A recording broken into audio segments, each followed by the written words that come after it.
여러분은 동물들이 생각을 할 줄 안다고 생각하시나요? 생물학자로서 유일하게 노벨 생리의학상을 수상한 폰 프리시 박사는 동물들이 생각할 줄 안다는 사실은 나도 알고 있고 자네도 알고 있네. 다만 동물 행동학자들은 다른 사람들도 그 사실을 알 수 있도록 객관적이고 과학적인 방법을 찾아야 할 것일세 라고 대답하고 숨을 거뒀다고 합니다. 폰 프리시 박사의 말처럼 동물들도 생각을 하지만 그것을 명확하게 보여주는 사례는 많이 없습니다. 또한 동물들이 인지적인 자각을 가지고 있는지에 대해서는 아직도 의견이 분분하죠. 오늘은 동물의 속임수 행동을 통해 동물들의 인지 능력에 대해 알아보겠습니다. 그렇다면 속임수 행동이란 무엇을 의미하는 걸까요? 또한 동물들의 속임수 행동이 단순한 본능일까요? 아니면 동물들이 실제로 속이려는 의도가 있는 걸까요? 미첼의 기만 수준 이론에서는 동물의 기만 행동을 4단계로 나눴습니다. 1단계는 단순 위장으로 나비 날개에 붙은 눈무늬가 포식자를 속이는 것을 의미합니다. 2단계는 조건 반사 기반의 속임수입니다. 아귀가 먹잇감을 유도하는 미끼를 움직이는 방식을 예로 들 수 있습니다. 3단계는 학습 기반의 속임수입니다. 개가 다리를 절면서 주인의 관심을 끌기 위해 반복 행동을 하는 것을 예시로 들 수 있습니다. 마지막 4단계는 계획성과 의도성을 가진 고차원적 속임수입니다. 4단계 기만은 속이려는 계획과 상대방의 정신 상태를 조작하려는 의도를 포함해야 합니다. 예시로 어떤 개가 주인이 의자에 앉지 못하게 하기 위해 일부러 나가려는 척 행동하며 주인을 유도했다면 4단계 기만일 수 있습니다. 하지만 이 행동이 단지 훈련이나 습관의 결과라면 3단계 이하에 해당할 가능성이 큽니다. 쇠인 디 카우틀런드는 그의 티오리 오브 마인드 이론을 바탕으로 만약 동물이 누군가를 속이기 위해 믿음이나 욕구를 고려한다면 마음 이론이 있다는 강력한 증거일 수 있다고 주장합니다.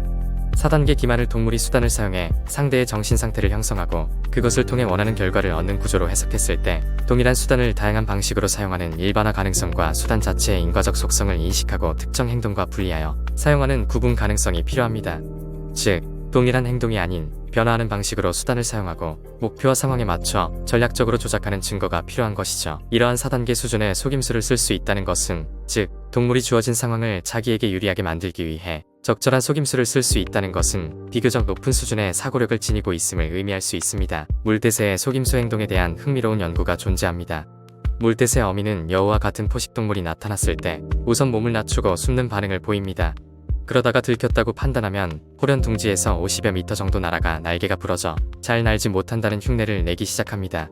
다가오는 여우를 기다리다 마지막 순간에 공중으로 날아오르면 여우는 이미 둥지가 있던 곳을 잊은 후이기 때문에 물대새는 안전하게 새끼들을 보호할 수 있습니다. 물대새의 속임수 행동이 인지 행동의 예시로 볼 가능성이 있는 이유는 포식동물이 아니면 다른 방법으로 대응하기 때문인데요. 초식동물인 소들이 자신의 둥지를 향해 접근할 경우 어미가 하는 행동은 달라집니다. 소들을 향해 날개가 부러졌다는 행동을 보여본들 아무런 이득이 없을 것임을 안 물대새는 자기 둥지를 향해 전진해오는 소들에게 둥지 위에 꼿꼿이 몸을 펴고 서서 날개를 휘저으며 소리를 지릅니다.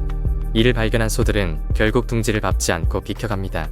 침팬지나 새처럼 비교적 인간과 가까운 척추동물이 속임수를 쓰는 것도 그 자체로 대단하지만 동물계에서 가장 기막한 속임수를 쓰는 것은 다름 아닌 반딧불이입니다. 풀숲에 앉아있던 암컷이 자기 종의 수컷이 보내는 신호가 마음에 들면 암컷만의 신호를 보내고 그를 감지한 수컷이 암컷을 찾아 풀 위에 내려앉으면 둘만의 짝짓기가 이루어집니다. 그런데 미국 플로리다 대학의 생물학자 로이드의 관점에 따르면 다른 종의 암수 간의 신호체계를 파악한 후 암컷의 신호를 흉내내는 반딧불이가 있습니다. 포트리스 속의 암컷들은 다른 종의 수컷이 신호를 보내면 그 종의 암컷이 보내는 신호를 흉내내어 짝짓기를 하기 위해 내려 앉은 수컷을 잡아먹습니다. 이러한 행동들이 상대의 믿음을 조작하는 것인지 단지 자극과 반응의 조건화인지에 대한 논쟁은 여전히 이어지고 있습니다. 결론적으로 동물의 기만 행동은 인지 행동으로 볼 가능성이 있으나 이를 명확히 하기 위해선 더 많은 정밀한 연구가 필요합니다.